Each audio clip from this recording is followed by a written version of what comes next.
दोस्तों, आज कावेरी इंजन को लेकर एक ऐसा अपडेट आया है जिसको सुनने के बाद आप खुशी से झूम उठेंगे। और जो लोग भी अभी तक कावेरी इंजन का बेसब्री से इंतजार कर रहे थे, आज ये इंतजार पूरी तरीके से खत्म हो चुका है, क्योंकि अब हमारा कावेरी इंजन किसी भी एयरक्राफ्ट में लगने के लिए पूरी तरीके से तैयार हो चुका है। आज हमारे कावेरी इंजन को किसी भी एयरक्राफ्ट में लगाने की फ्रांस की कंपनी सेफ्रॉन की तरफ से हरी झंडी भी दे दी गई है। आप सभी ये बात जानते हो कि कावेरी इंजन के अभी तक हमने कई परीक्षणों को अंजाम दिया है, लेकिन शुरू में जब इस इंजन के परीक्षण किए गए थे उस समय हमारा कावेरी इंजन हमारी जरूरत को पूरा नहीं कर पा रहा था, जिसके बाद GTRE की तरफ से कावेरी इंजन को और ज्यादा रिफाइन किया गया और इस रिफाइन करने के बाद फिर से इस इंजन के परीक्षण किए गए और उन परीक्षणों के दौरान हमारे कावेरी इंजन ने उम्मीद से बेहतर परफॉर्मेंस को दिया था। और इस परफॉर्मेंस को देखने के बाद GTRE ने गोदरेज एरोस्पेस को 5 कावेरी इंजन बनाने का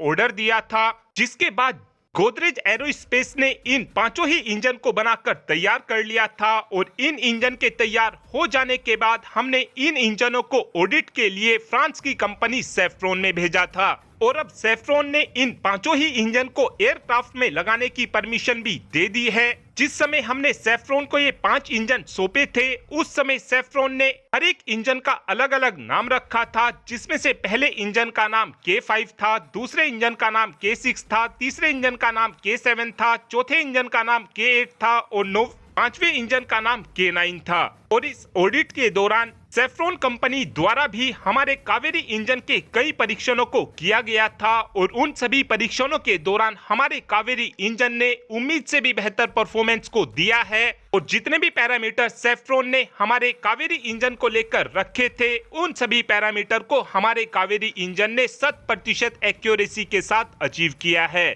फ्रांस की कंपनी सेफ्रॉन की तरफ से बताया गया है कि हमने कावेरी इंजन के 145 घंटों तक परीक्षण किए हैं और इन सभी परीक्षणों के दौरान कावेरी इंजन ने हमारी सभी पैरामीटर को अचीव किया है।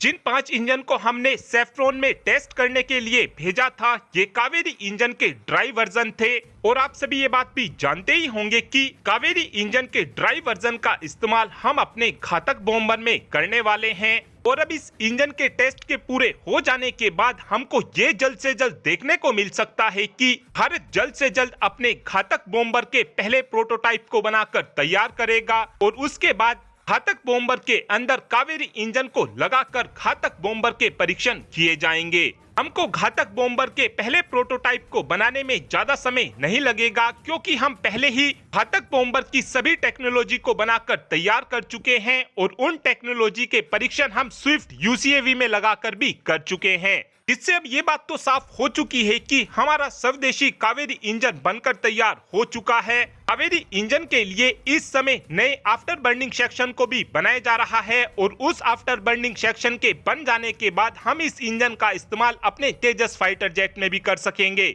और अब आप ही कमेंट कर बता सकते हैं कि क्या हमको भविष्य में अपने सभी बनने वाले फाइटर जेट के अंदर कावेरी इंजन को लगाना चाहिए, हाँ या फिर ना। इस बात का आंसर आप कमेंट बॉक्स में दे सकते हैं। Thanks for watching this video. Have a good day.